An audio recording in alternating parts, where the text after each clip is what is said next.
now comes probably the most interesting part. Another thing that come to my attention in these 14 years when I was studying and certifying myself in many different things. One of it, the family constellation method. I'm dealing with this tool, with this method for probably 10 years.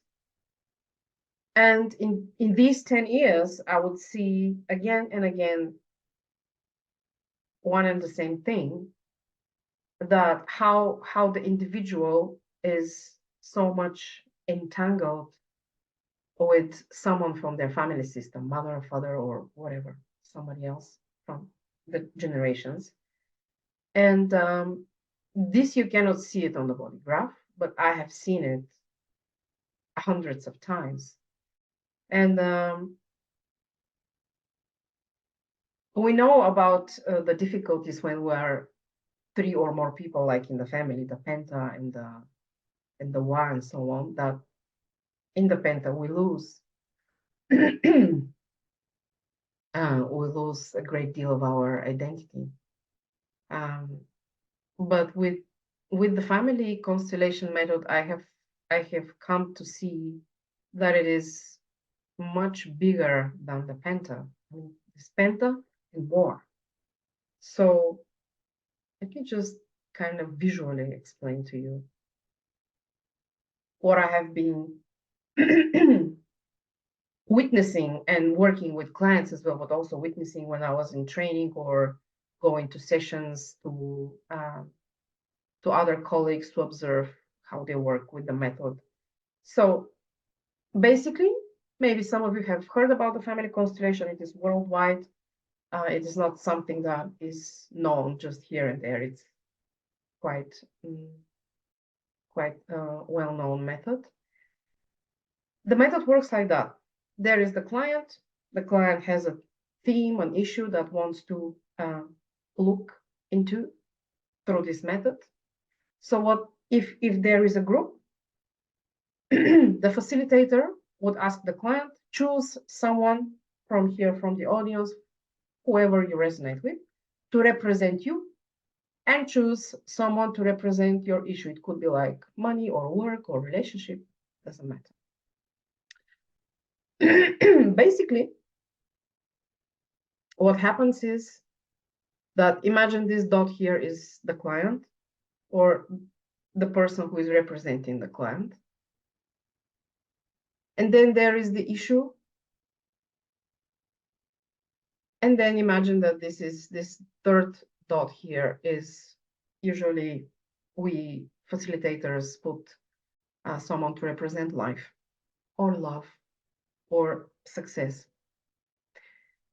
And usually the problem is not the issue. The issue is that the person is entangled energetically, emotionally, mentally with some of the members of their family. It could be, as I said, mother, father, grandmother, grandfather, it doesn't matter.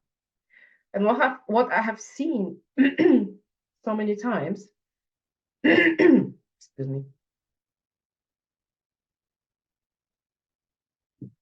is that the person, the client, is so obsessed in a way, is so enchanted, is so hypnotized by this member of the family system, whoever that may be, that they can never turn and look towards life or the love or whatever this other representative represents. It's just not available for his or her own life. And there is some rituals and some healing phrases that facilitator can ask the client to say so that he or she stop being so identified and so entangled and so hypnotized and so connected with someone who they're not supposed to be in such unhealthy connection. And to start turning and looking towards that person who represents life. And it's not easy. I mean, So many often constellation, they stop. I mean, the facilitator stop the process because it's not possible. And the result of such session is that you're not ready to look to your life. You're so entangled with that person. So how can you live by your own authority when you're entangled energetically, emotionally, mentally with somebody else? No, you don't. And then people come to me and say, let's have a human design. Explain to me, like, what are my character traits? What kind of professional career and this and that. But in my own experience, such analysis is just 50% helpful, because if you are entangled with some of your family members, then you still would have the feeling that regardless of the information you have from human design or astrology or something else, your efforts is just things are not quite working.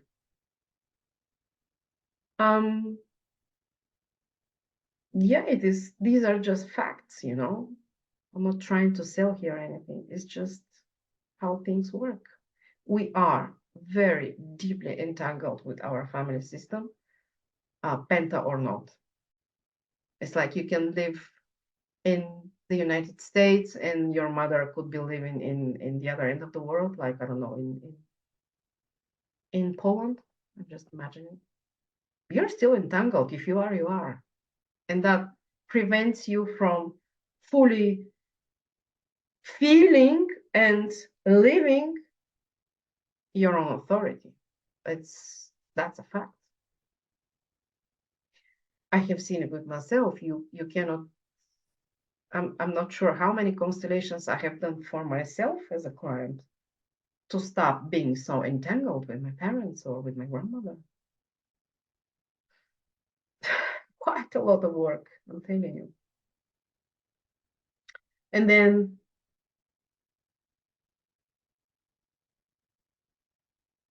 we are like that, human beings. We are really complicated. We are so multi-layered. There's so many things going on.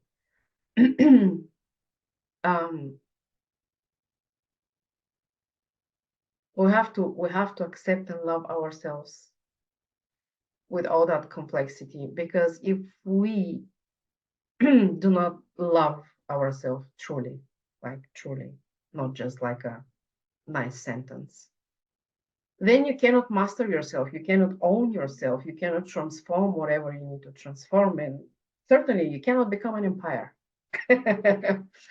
And yeah, I think that's very possible to become an empire. I am the living example of that. So don't give up. I would like to take some questions, or if someone would like to share something about this huge topic in our authority, I'm really open.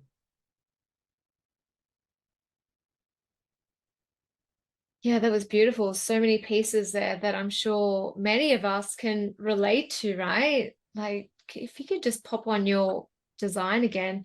I just love the way that you were speaking to all those elements that, yeah, it was such that fixed mind, as you said, the fourth line. I can only imagine. I'm a mental projector, and then all these other pieces, like the individuality and feeling in, like your metaphor, like that, the Russian doll, like, and feeling this pain throughout this deconditioning process, like, what the hell? Like, yeah, it does. It's like, whoa, am I gonna actually rest on this piece of the authority, or am I going to go with the mind? Because I've got to stop doing that. And it does, it feels a bit chaotic. I'm 5 years in now, and at times, and especially this year, very much so. But as you mentioned, the fourth year, yeah, it was this conflicting time, whether what is this? Am I going crazy, or is this actually part of the shattering and the breaking away from initiating from the mind? And yeah, it's quite profound. And unsettling in many ways. So thank you for being so raw and honest with your experience. So everything you said, I was just, yeah, it was just all there. It's wonderful. So yeah, I'd love to hear from anyone that has any questions or sharings. Yeah, that was wonderful. I think some of the teachers in the beginning, they should have told me, listen, you have such a fixed mind, and it's in black. It's totally, aware. You're gonna screw yourself up with this knowledge. Yeah. I'm so honest, honestly. Someone should have told me, 4323 on line 4, even if you read in the line companion, it says that's a mind that rarely succeeds. It actually fails. So, well done. I didn't fail. I was just about. and I actually managed even to help people, which is great. So yeah, exactly. We learn from those that have gone through the actual experience, and it gives us hope. So thank you. You're really giving us some light at the end of our journey and tunnel. And as we were speaking to before, we are sort of at that halfway point to 2027, and everything Ra said, it's all about trusting your authority. And now is the time to really lean into that, because that is all we have. And I got chills on my back when you said that. Like, really. Yeah, I had many moments throughout your lecture. I was just like, yeah, I can feel, what you've been through. I'm really lucky I didn't lose my mind. Yeah. I think that's like, that's fair to say. Yeah, it kind of goes into it gets stronger almost. It's like, no, listen to me. There's nothing to do unless, there's a response or the invitation and so forth. But yeah.